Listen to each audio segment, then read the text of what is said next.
교독했으면 좋겠습니다. 제가 먼저 읽겠습니다. 드러내놓고 이 말씀을 하시니 베드로가 예수를 붙들고 항변하매 예수께서 돌이키사 제자들을 보시며 베드로를 꾸짖어 이르시되 사탄아 내 뒤로 물러가라. 내가 하나님의 일을 생각하지 아니하고 도리어 사람의 일을 생각하는도다 하시고 무리와 제자들을 불러 이르시되 누구든지 나를 따라오려거든 자기를 부인하고 자기 십자가를 지고 나를 따를 것이니라. 누구든지 자기 목숨을 구원하고자 하면 잃을 것이요 누구든지 나와 복음을 위하여 자기 목숨을 잃으면 구원하리라. 사람이 만일 온 천하를 얻고도 자기 목숨을 잃으면 무엇이 유익하리요? 사람이 무엇을 주고 자기 목숨과 바꾸겠느냐. 다같이 누구든지 이 음란하고 죄 많은 세대에서 나와 내 말을 부끄러워하면 인자도 아버지의 영광으로 거룩한 천사들과 함께 올 때에 그 사람을 부끄러워하리라. 아멘. 우리는 지난 시간에 빌립보 가이사랴 지방으로 가시는 와중에 예수님과 베드로 사이에서 나누어졌던 대화를 중심으로 해서 하나님의 말씀을 살펴보았습니다. 예수님께서 길 가던 중에 제자들에게 물어보죠. 이 세상은 나를 누구라 하느냐? 그리고 나서 또 다시 여쭈는 게 무엇이었습니까? 그렇다면 너희는 나를 누구라 하느냐? 이에 베드로가 침묵을 깨고 예수님은 그리스도이십니다. 나의 메시아, 나의 왕이십니다. 이렇게 아름다운 신앙 고백을 하게 됩니다. 이런 신앙 고백을 한 이후에 저와 여러분들이 읽은 본문 말씀이 바로 계속해서 지금 시작되어지고 있어요. 여러분 분위기가 아주 화기애애해졌지 않았겠습니까? 그런데요, 갑자기 분위기가 아주 급하게 반전이 되는 것을 우리가 확인할 수 있습니다. 32절에 보면요, 드러내놓고 이 말씀을 하시니 베드로가 예수께 붙들고 항변하매. 여기 소개되어지는 단어 이 붙들고의 의미를 살펴보니까요, 잡아 끌면서라는 뜻이 있더라고요. 그러니까 베드로는요, 지금 예수님을 설득하기 위해서 예수님의 손자락을 붙잡고 자기 앞으로 끌어당긴 거예요. 아울러 항변하매라고 변했던 단어는요, 문자적으로 그가 그에게 질책하기 시작하였다라는 의미가 있습니다. 이 단어가 어디서 사용되었나 보니까요, 예수님께서 더러운 귀신을 나가게 하실 때, 꾸짖을 때 사용되었던 단어가 바로 이 단어예요. 항변하다. 아니, 좀 전까지만 하더라도 예수님께서 인정하시는 그 신앙 고백을 통해서 분위기는 아주 화기애애했었는데 갑자기 이렇게 상황이 돌변한 이유가 무엇입니까? 도대체 예수님께서 어쨌길래 베드로가 예수님의 옷자락을 붙들고 귀신을 꾸짖듯이 예수님에게 지금 꾸짖는 행동을 하게 되었을까요? 그 원인이 어디에 있겠습니까? 바로 저와 여러분들이 지난주에 살폈던 31절 말씀에 있습니다. 제가 읽을게요. 인자가 많은 고난을 받고 장로들과 대제사장들과 서기관들에게 버림받아 죽임을 당하고 사흘 만에 살아나야 할 것을 비로소 그들에게 가르치시되. 지금 베드로는 예수님께서 이 말씀 하신 이후에 지금 태도가 급변한 거예요. 여러분들이 상상하시기에 왜 베드로의 태도가 이렇게 달라졌을까요? 이 내용을 알려면 당시 유대인들이 갖고 있었던 메시아에 대한 생각을 좀 우리가 알아볼 필요가 있어요.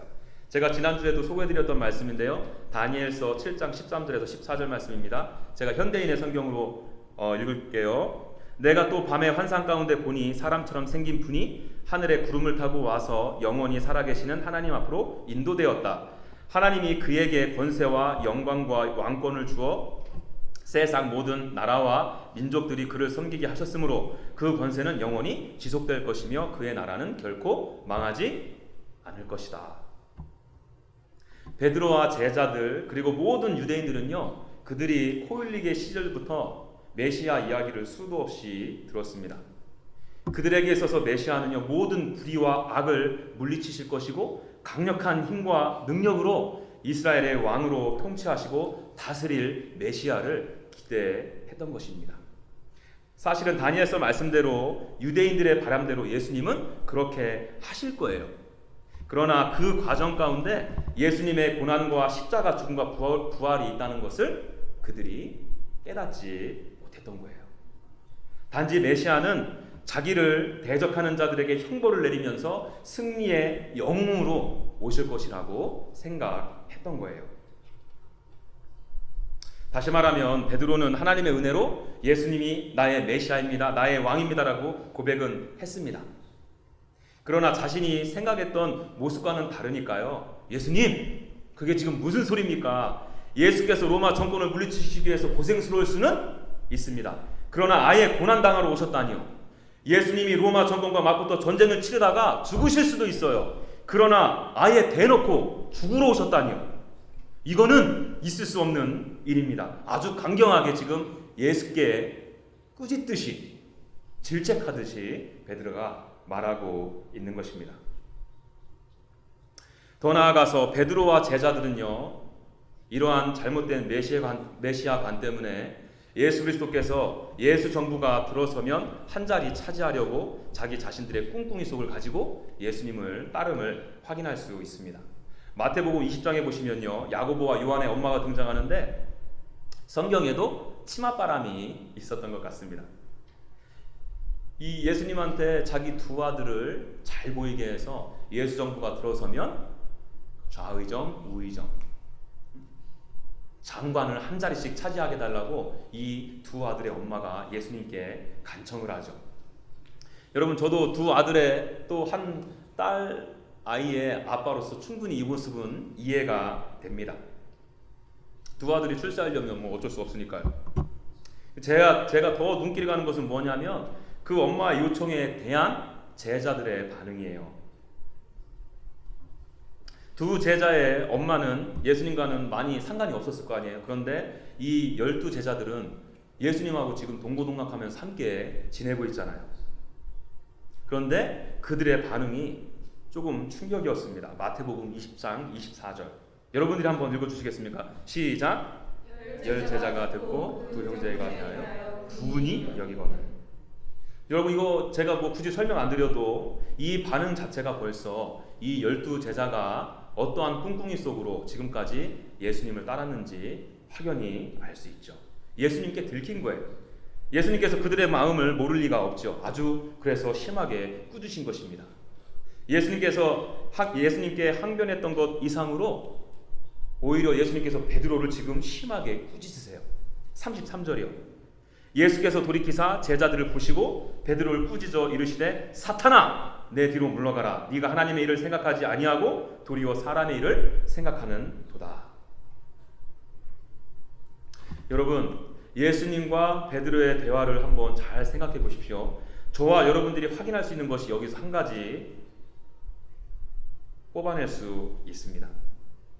그것이 뭔가 하면요, 내가 만들어 놓은 예수님에 대한 잘못된 관점이 십자가를 지시러 가시는 예수님의 옷자락을 붙잡을 수 있다는 것입니다. 예수님께서 십자가 가시러 가는 그 길을 막을 수 있다는 거예요.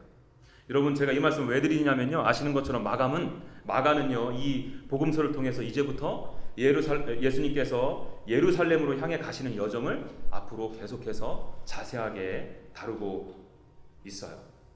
여러분, 예수님께서 예루살렘 성으로 가신 이유가 무엇입니까? 바로 그곳에 가셔서 버림을 받고 고난을 당하시고 십자가를 지시고 죽으시고 부활하시기 위해서 예루살렘 성을 향해서 나아가고 계신 거예요.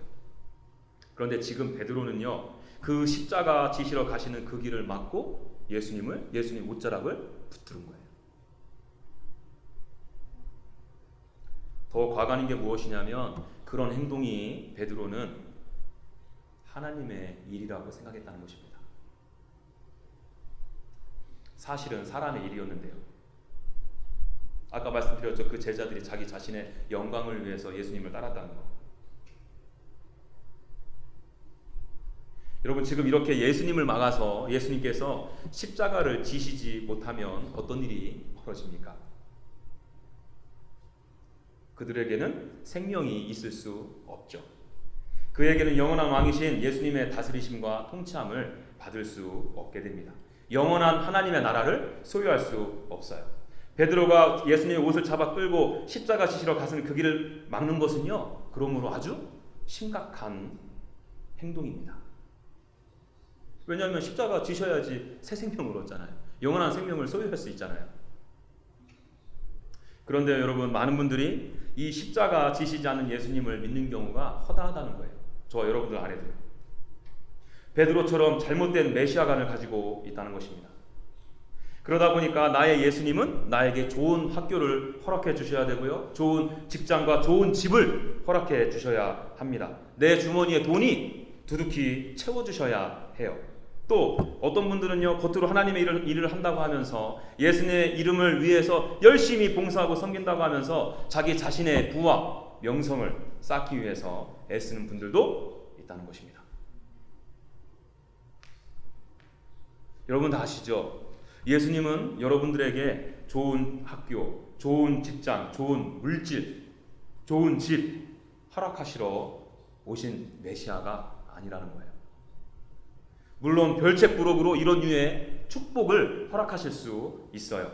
그러나 정작 중요한 것은요, 왕으로 오신 예수 그리스도는 버림을 받고 십자가를 지셔야 합니다. 죽으시고 부활하셔서 저와 여러분들에게 새 생명을 주시기 위해서. 그 예수님을 저와 여러분들이 막아서야 되겠습니까?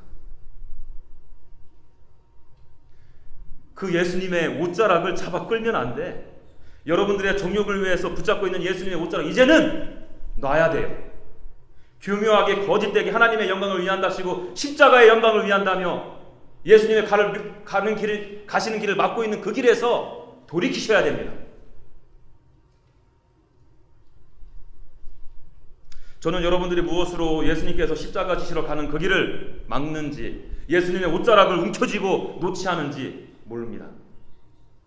제가 이 시간에 간절히 바라는 것이 있다면 성령 하나님께서 이 시간에 그 생각, 마음, 일, 행동들을 훤히 여러분들 마음 가운데, 심령 가운데 비추어 주시기를 간절히 원할 뿐이에요. 베드로의 마음을 사로잡은 사단에게, 사단아, 내가 십자가 지러 가는 길을 막지 말고 뒤로 물러서 떠나가라. 여러분, 이 말씀이 저와 여러분들에게 들려져야 한다는 것입니다. 여러분, 이 말씀이요, 사단아 내 뒤로 물러가라, 이 말씀이 예수님께서 정말 베드로가 미워서 이런 말씀을 하신 것입니까? 저주하신 거예요? 저도 맨 처음에는 그렇게 생각했는데요, 그게 아니에요. 축복이에요. 정말 너무나도 베드로를 사랑하시기 때문에 쓴소리로 지금 말씀하신 것입니다. 저주 같지만, 질책 같지만 사랑의 회초리예요. 여러분, 이 말씀이 저와 여러분들에게도 들려져야 됩니다. 저와 여러분들 마음속 깊은 곳에 있는 잘못된 메시아관, 잘못된 예수님에 대한 관점이 철저하게 파헤쳐져야 돼요. 예수님을 이용해서 나의 성을 쌓으려고 했던 그 성들이 산산이 부셔져야 됩니다. 나의 영광을 위해 오신 메시아, 그 주님을 붙잡는 것이 아니라 나를 위해 십자가 지신 그 주님을 저와 여러분들이 붙들어야 돼요. 나의 야망과 성공을 위해 예수님이 가시는 그 길을 막는 것이 아니라 부활의 주님이 내 심령 가운데, 내 마음 가운데 들어오시도록 여러분들의 마음의 문을 오히려 활짝 여셔야 된다는 것입니다. 그리할 때 영원한 생명의 주님을 영접하시는 놀라운 축복이 저와 여러분들에게 나타나게 될 거예요. 그리할 때 진정한 예수님이 진정한 나의 왕으로서, 그리스도로서, 메시아로서 좀 전에 소개해드렸던 다니엘서 말씀이 있죠. 그 말씀이 내 심령 가운데, 내 삶 가운데 살아 역사되어진다는 것입니다. 아시겠죠, 여러분? 십자가 지시러 가시는 그 예수님, 여러분들의 욕심을 위해, 사람의 영광을 위해 붙잡지 마세요. 놓으세요. 그리고 십자가 지신 주님, 고난받으신 주님, 골고다 언덕으로 가신 그 주님을 바라보십시오. 골고다 언덕에서 나아가셔서 십자가 아래 들려진 예수 그리스도를 저와 여러분들이 바라보셔야 한다는 것입니다. 부활하셔서 생명이 되신 예수 그리스도를 저와 여러분들이 보셔야 된다는 거예요. 그래야 할 때 진정한 왕이신 예수 그리스도께서 나의 삶을 통치하시고 다스리게 된다는 것입니다. 자, 그런가 하면 우리는 놀라운 주님의 다음 절에서 명령을 접하게 되는데요, 한번 이 말씀 살펴보고 싶습니다. 우리 다 같이 34절 말씀 한번 읽어볼까요? 시작. 우리와 제자들 이르시되 누구든지 나를 따라오려거든 자기를 부인하고 자기 십자가를 지고 나를 따를 것입니다. 여러분 이 말씀 너무나도 잘 알고 계시죠? 예수님께서 가신 그 십자가의 길을 가라고 저와 여러분들에게 명령하세요. 예수님처럼 나의 십자가를 지고 고난의 한 복판으로 들어가라는 말이죠. 그리고는 죽으라는 겁니다.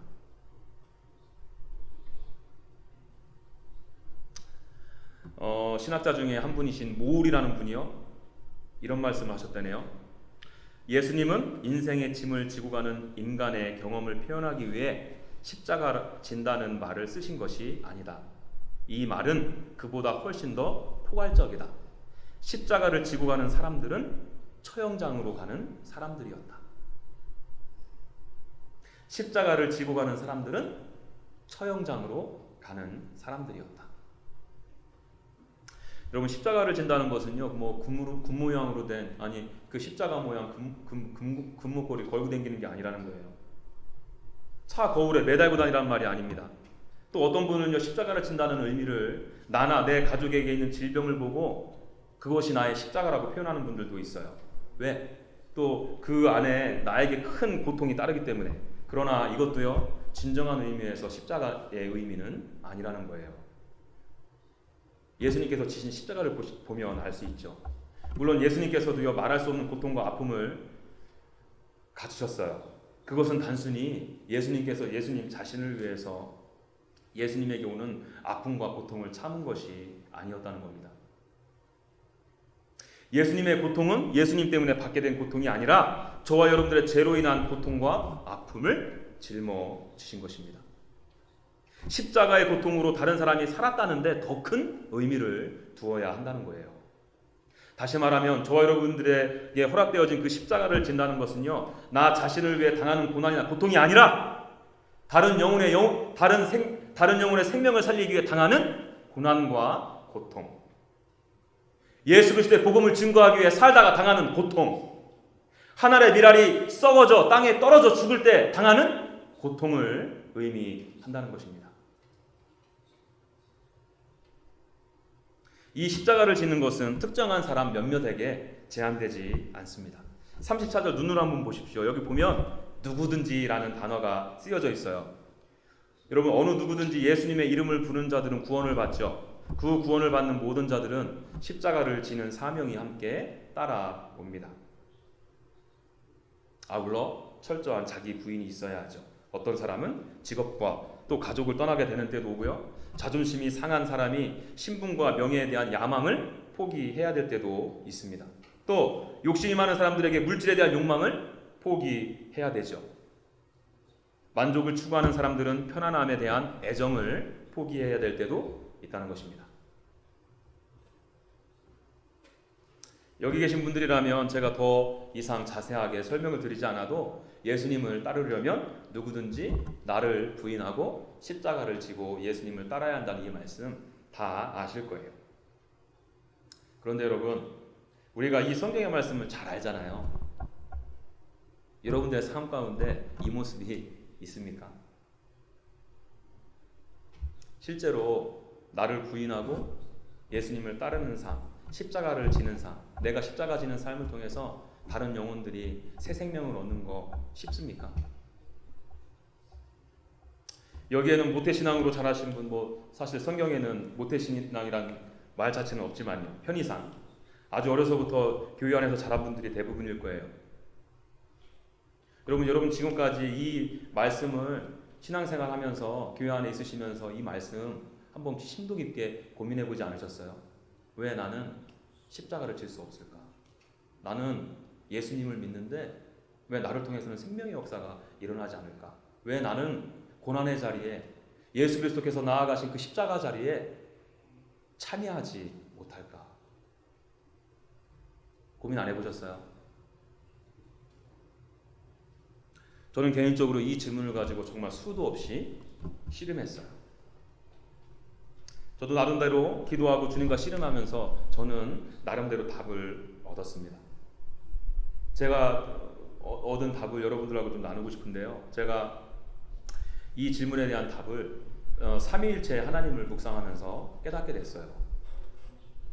그 예를 어디서 찾을 수 있습니까? 저는 이 겟세마네 동산에서 기도하시는 예수님을 묵상하는 가운데 삼위일체 하나님의 관계를 묵상하게 됐거든요. 예수님께서는 여러분도 잘 아시는 것처럼 이 잔을 내게서 옮겨달라고 간곡히 기도하죠. 여러분, 예수님께서 왜 그렇게 아버지 하나님께 간곡히 기도했겠습니까? 단순히 육체적인 고통 때문에? 단순히 정신적인 고통으로? 저는 개인적으로 그렇게 생각하지 않아요. 예수님은 자기 자신이 그렇게 고통 가운데 죽을 것을 알고 있으셨습니다. 그래서 오늘 31절 말씀에도 내가 버림을 받고 고난을 당하고 죽을 것이다, 그렇게 기록하고 있잖아요. 그렇죠?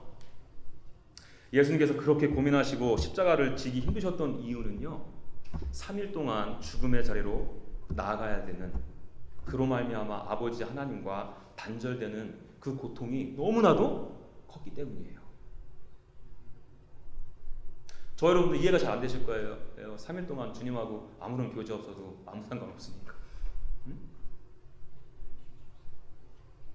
여러분, 그럼에도 예수님께서 십자가를 지신 이유가 무엇입니까? 아버지로부터 받은 한없은 아버지의 사랑 때문입니다. 요한복음 17장은 예수님께서 아버지 하나님께 기도하는 장면으로 무지 유명하죠. 그 중에서 24절에 보면요, 아버지여 내게 주신 자도 나 있는 곳에 나와 함께 있어 아버지께서 창세 전부터 나를 사랑하심으로 내게 주신 나의 영광을 그들도 보게 하시기를 원하옵나이다. 아버지께서 창세 전부터 나를 사랑하셨어. 여기서 나는요, 예수님을 의미합니다. 그러니까 하나님께서는 창세 전부터 아들 예수님을 완전한 사랑으로 너무나도 극진히 사랑하신 거예요. 또 26절, 내가 아버지의 이름을 그들에게 알게 하였고 또 알게 하리니 이는 나를 사랑하신 사랑이 그들 안에 있고 나도 그들 안에 있게 하려 함이라. 여기도 나를 사랑하신 사랑, 아버지께서 나를 사랑하신 사랑이라고 표현하고 있지 않습니까? 여러분, 이렇게 예수님께서 아버지 하나님께 기도하신 후에 어떤 장면으로 연결됩니까? 바로 예수님께서 대제사장들과 군대에게 잡히십니다.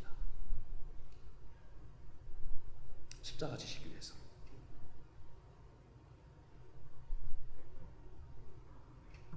여러분, 여기서 알 수 있는 것이 무엇일까요? 예수님께서는요, 예수님께서 허락되어진 그 십자가를 지신 가장 큰 이유는요, 아버지의 무한하신 사랑 때문에, 영원하신 사랑 때문에, 완전한 사랑 때문입니다. 동일하게 예수님도 하나님을 그렇게 사랑했기 때문입니다. 그렇게 아버지를 사랑하기 때문에 아버지의 사랑에 순종하는 마음으로 십자가를 지신 거예요. 여러분, 이 삼위일체 아버지 하나님, 성령 하나님의 이 관계를요, 저와 여러분들과 아버지 하나님과 예수님과의 관계로 한번 갖고 와 봤으면 좋겠습니다. 저와 여러분들이 십자가를 지는 것이 그렇게 힘들게 여겨지는 이유를 어떻게 찾을 수 있을까요? 왜 그렇게 자기 부인이 일어나지 않고 여전히 나는 시퍼렇게 살아서 나의 정욕을 위해, 나의 영광을 위해, 나의 일을 위해 살아가게 될까요? 답은 다른 데 있지 않다는 거죠. 하나님의 완전하시고 풍성하신 사랑을 제대로 경험하지 못했기 때문입니다. 머리로는 이 지식을 아는데 가슴으로는 연결되지 않은 거예요. 가슴으로 연결이 되지 않다 보니까 팔과 이 다리로 연결이 되어질 수 없는 거죠. 십자가를 지고 예수 그리스도를 따를 수 있는 동력이 없는 거죠. 예수님처럼 정말 아버지를 사랑한다면 십자가를 질 텐데 말이죠. 성령 하나님을 존귀 여긴다면 한 알이 밀알이 되어서 썩어질 텐데 말이죠.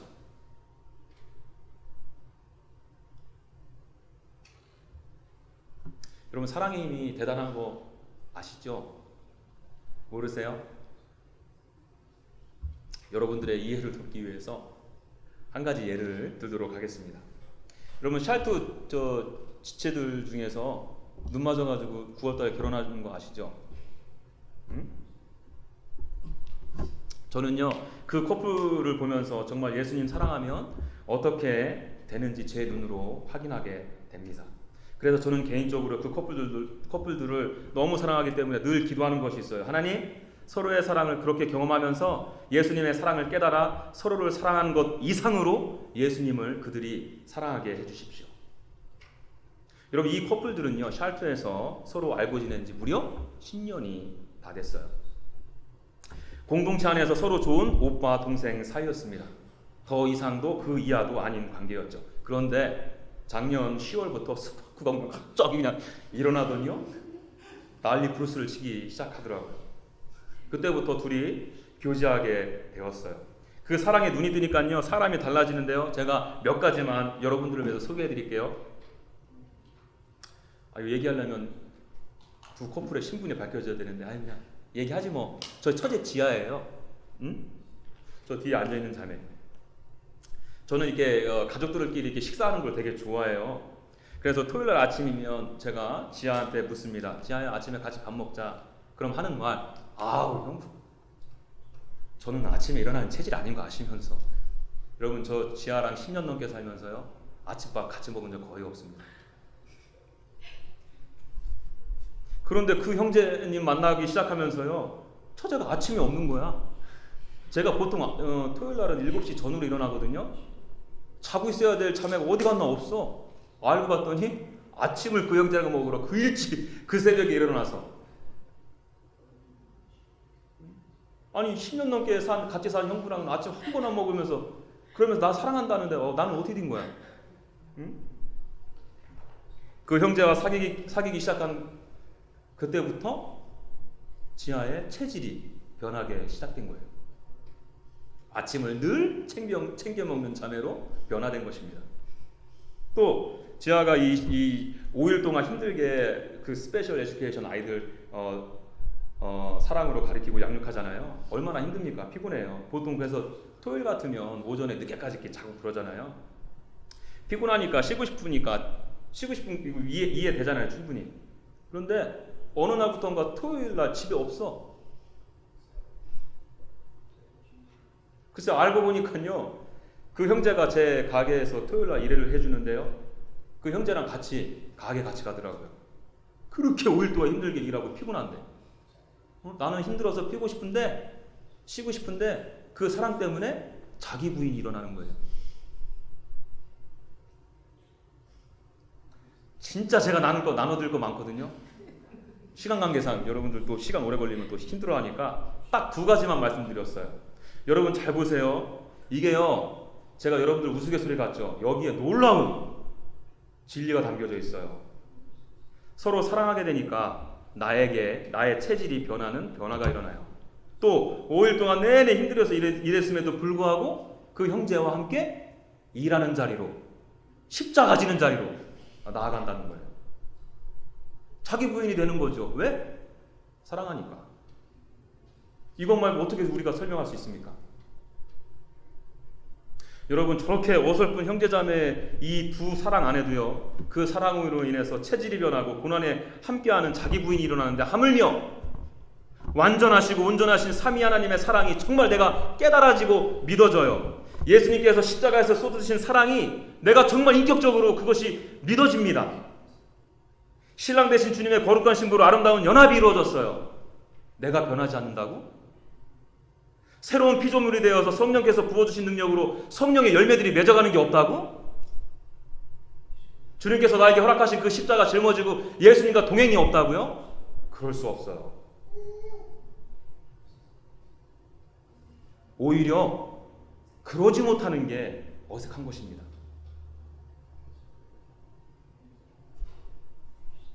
여러분 저와 여러분들의 삶 가운데 십자가를 지지 못하는 것, 자기 부인이 일어나지 않는 이유는요 다른 데 있지 않다는 거예요. 여기 계신 하나님의 사랑, 화목제물이 되시기 위해 이 땅 가운데 오신 예수님의 사랑이 정말 경험되어지지 않았기 때문이에요. 여러분 제 처제가 무려 9년을 넘게 그 형제랑 그저 오빠라고 생각했거든요. 말씀드렸죠. 10년을 넘게 알고 지낸 사이라고. 정말 사랑의 관계로 빠진 거는 이제 고작 6개월, 7개월밖에 안 됩니다. 그 전까지는 함께 있었지만 그 주위에 있었지만 그저 아는 동생, 아는 오빠 사이였어요. 사랑하는 관계는 아니었다는 것입니다. 그러니까 아침에 나가서 함께 밥을 먹을 일이 없죠. 그렇게 피곤함에도 토요일에 나가서 같이 있을 필요가 없죠. 솔직히 뭐 상대방들한테 뭐 관심이나 있었겠습니까? 여러분, 우리 모임 안에, 그리고 여러분들이 섬기는 교회 안에도요, 제 처제가 그 형제를 밍숭맹숭하게 알고 지냈던 것처럼 예수님을 그렇게 알고 지내는 분들이 수도 없다는 거예요. 나를 위해 십자가 지신 예수님과 아무런 관계없는 사람들이 너무나도 많다는 것입니다. 나를 위해서 쏟아부어 주신 그 사랑에 감격하지 못하는 영혼들이 수도 없이 많다는 거예요. 그런 분들이 목사되고 직분도 받고 봉사도 하고 헌금하면 뭐합니까? 사랑에 관계가 없는데요. 내 온 마음을 들여 사랑하지 못하는데요. 그저 종교적으로 의식적으로 의무감으로 종교생활하는 분들이 너무나도 많다는 것입니다. 실제로 예수님의 십자가에서 쏟아진 사랑을 경험하지 못했기 때문에, 체험하지 못한 것입니다. 그저 그러니까 예수님 주위에만 맴돌고 있는 거죠. 니고데모처럼 예수님의 인공위성이 돼서 예수님과 어떤 인격적인 교제도 갖지 못하는 것입니다. 그러니 내 삶의 변화가 없고 주님을 따르는 십자가진 인생을 살지 못하는 것입니다. 그러니 저와 여러분들 통해서 다른 영혼들이 살아나는 그 기쁨을 맛보지 못하는 것입니다. 고난의 자리에, 고통의 자리에, 썩어지는 자리에 나아가지 못하는 거예요.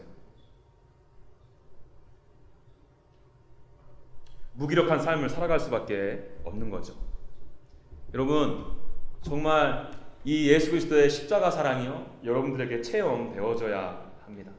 사랑하면 체질이 바뀌어요. 십자가 질 수 있습니다. 내가 지는 십자가 통해 다른 영혼들이 살아나게 됩니다. 주님의 사랑에 반응하여서 그들도 그들의 십자가를 살아가는 인생을 살아가게 된다는 것입니다. 여러분, 왕이신 예수님께서 저와 여러분들을 위해서 이 땅 가운데 오셨습니다. 그리고 허리에 수건을 동여 매셨어요. 그리고 무릎을 꿇으셨습니다. 우리가 할 일은 무엇입니까? 베드로처럼 그 발을 주님께 뻗기만 하면 돼요. 사람의 인체 중에서 가장 보여주기 민망한 것 중에 하나가 바로 이 발 아니에요? 그것 때문에 예수님 앞에 발을 못 내미시는 분들이 있어요. 발에 냄새가 난다는 이유로, 무좀에다가 발냄새, 각질까지 있어 창피하다. 그리고 그 발로 여기저기 수많은 죄 가운데 빠져서 걸어다녔다고. 여러분, 주님은 다 아세요. 우리들의 연약함과 우리들의 부족함과 우리의 죄됨과 우리의 마음이 얼마나 썩었고 부패해 있는지. 그럼에도 불구하고 예수님은 이 땅 가운데 오셨어요. 그리고 무릎을 꿇으셨습니다. 그리고 여러분들에게 수건을 동여매시고 손을 내미시면서, 얘야, 발 내밀어. 내가 씻겨줄게. 너의 부정한 나의 그리스도의 보혈로 깨끗게 해줄게. 하나님의 나라를 보게 해줄게. 하나님 안에서 진정한 자유를 얻게 해줄게. 발 뻗어.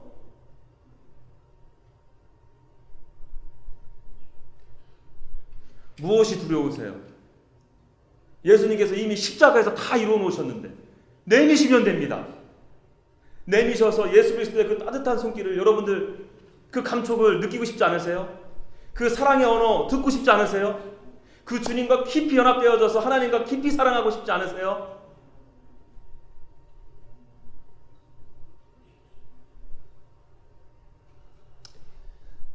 여러분, 진짜로요, 다른 거 없고요. 이 주님에 대한 사랑이 저와 여러분들 가운데 확신한 믿음으로 자리 잡아야 돼요. 이거 없이 다른 거가 안 돼요.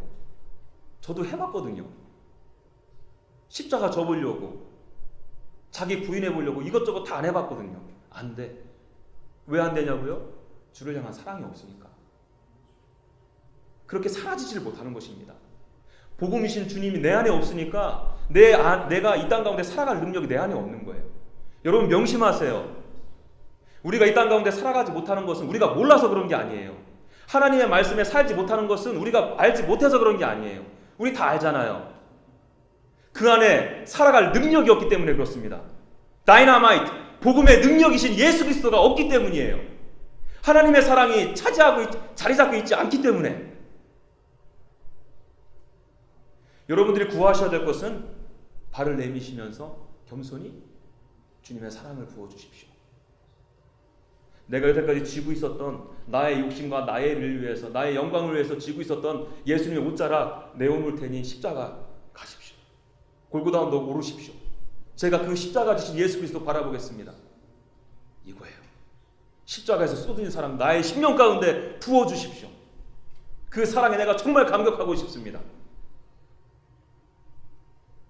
우리 샬롯투데이 모든 여러분들, 이곳에 모여진 모든 지체들, 우리 정말 주님 앞에 사랑을 갈급해하며 그렇게 겸손히 나아가지 않으시겠습니까? 아멘? 우리 그 마음으로 하나님 앞에 찬양하며 나갔으면 좋겠습니다.